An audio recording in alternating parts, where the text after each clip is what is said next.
Es el pueblo más numeroso del mundo que no tiene un estado propio. 30 millones de personas repartidas entre diferentes países, muchas de ellas sin autonomía y tras largas luchas de independencia. Te invitamos a conocer al pueblo kurdo y a tratar de averiguar por qué no han logrado independizarse y unirse bajo un único gobierno. Hoy son 7 los países que tienen el sufijo stan en su nombre. Pero desde hace tiempo se especula con la posibilidad de que exista uno más, Kurdistán. Se trataría de la nación de los kurdos, un pueblo que existe en Medio Oriente desde hace 2600 años y que habita las llanuras y montañas cercanas a los ríos Tigris y Éufrates. De hecho, es uno de los grupos étnicos más populosos de la región, por detrás de árabes y persas. Su población total se calcula alrededor de las 30 millones de personas. Están repartidas en la actualidad en varios estados, la mayoría en Turquía, Irán, Irak y Siria. También hay un pequeño grupo en Armenia. Para tener un parámetro de la cantidad de personas de las que hablamos, si Kurdistán se unificara bajo un mismo gobierno, estaría entre el 25% de países más poblados del mundo. Superaría a Venezuela, Chile y Ecuador. Triplicaría en habitantes a Portugal y multiplicaría por 6 a Irlanda o Nueva Zelanda. Algo similar ocurriría con su superficie. Si tomamos como ciertas las reivindicaciones kurdas, se llegaría a los 400.000 kilómetros cuadrados. Tendría un territorio similar al de Paraguay, superior a los de Japón o Alemania y el cuádruple que el de Islandia. Pero no todos los kurdos luchan por un Kurdistán independiente y unificado, sino que algunos pugnan por una mayor autonomía dentro de las fronteras existentes. Es que las realidades son muy distintas según de qué lado nos encontremos. En Irak, por ejemplo, gozan de una alta autonomía dentro de una república federal. En ese país fueron clave para luchar en la guerra junto con Estados Unidos a principios de este siglo. Los kurdos también recurrieron a la lucha armada para defenderse de Estado Islámico en la década pasada. De hecho, fueron uno de los mayores frenos al avance de ese grupo terrorista. No siempre fue así, ya que en épocas de Saddam Hussein se prohibió la enseñanza del idioma kurdo y se pretendió que se asimilaran a los árabes. Igualmente, en este país existe cierto desarrollo de la causa kurda. En 2017 se realizó un referéndum de independencia, en el que más del 90% votó a favor de cortar lazos con Bagdad.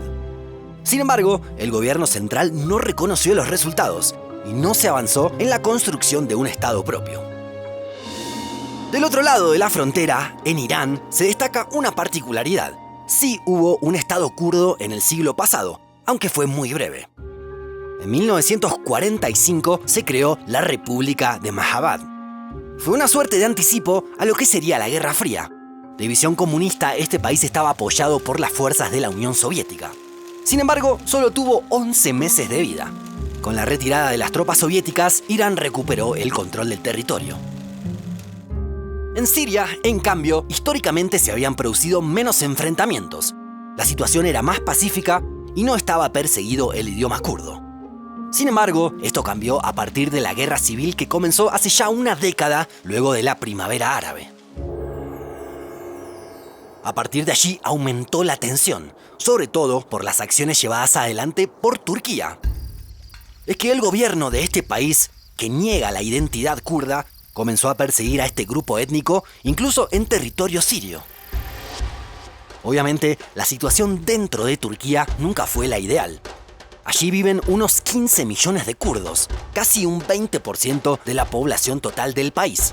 Sin embargo, para el gobierno central no hay un pueblo kurdo, sino que son llamados turcos de la montaña. Hubo revueltas que fueron reprimidas en muchas ocasiones, y hasta se formó un partido político comunista que tuvo una gran relevancia. El Partido de los Trabajadores del Kurdistán se creó en la década de 1970 y comenzó la lucha armada, que fue combatida desde Ankara, la capital de Turquía. A fines del siglo pasado fue encarcelado el líder de ese partido, Abdullah Öcalan.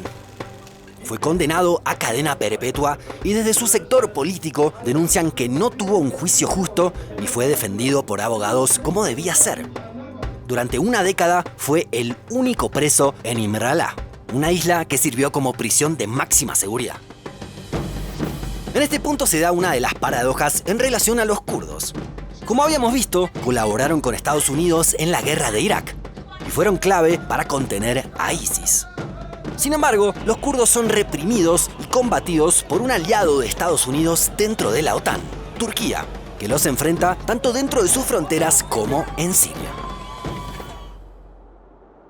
Pero más allá de la cuestión cultural e idiomática que comparten los kurdos, ¿existe algún otro argumento para quienes pretenden unificarse bajo un mismo gobierno?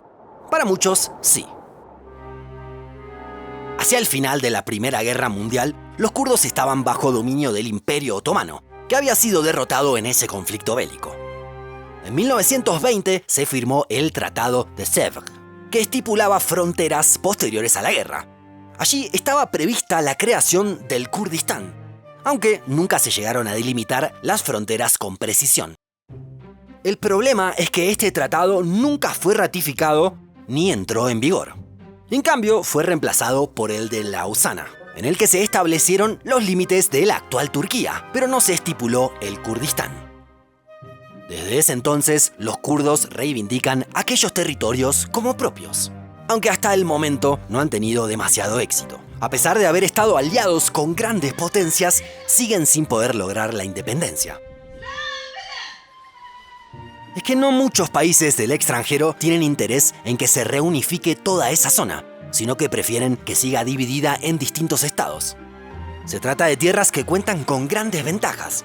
Por empezar, tienen una gran disponibilidad de agua en comparación con casi todo Oriente Medio, por lo que son fértiles. Además, existen grandes reservas de petróleo. Igualmente, un eventual Kurdistán independiente debería mantener buenas relaciones con sus vecinos, no solo para mantener la paz, sino también porque los necesitaría para el comercio internacional, ya que no tendría salida al mar ni posibilidades de exportar sus recursos energéticos. ¿Veremos en el futuro un Kurdistán independiente? ¿Podrá ser un país próspero dentro de una región convulsionada? Déjanos tu comentario. También te proponemos que te sumes como miembro de Un Mundo Inmenso. Con un aporte mensual podrás ayudarnos a que sigamos adelante con el canal. También tendrás acceso a contenidos exclusivos que publicamos regularmente.